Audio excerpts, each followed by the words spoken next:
यहाँ अंदर औरतों को ले जाया जाता है बेनज़ीर इनकम सपोर्ट वाले पैसों का झांसा देकर, ठीक है। और ये जो बिल्कुल अंदर इन्होंने दुकान में बैठे हुए हैं 2-4 बंदे, और ये देख रहे हैं आप बाहर से इधर से लेके तो इधर से फिर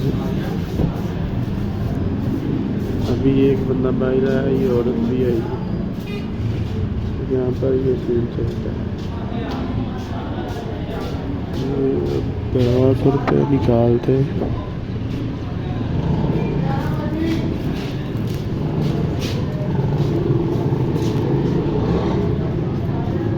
सब औरतों को लूट रहे हैं। ये देखिए औरतों को लूट रहे हैं।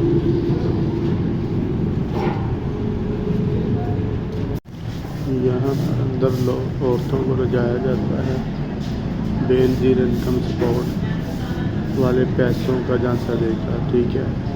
और ये जो बिल्कुल अंदर इन्होंने दुकान में बैठे हुए हैं 2-4 बंदे, और ये देख रहे हैं आप बाहर से इधर से लेके तो इधर से फिर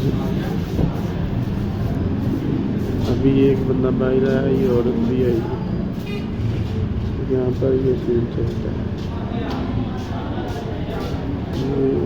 1200 रुपये निकालते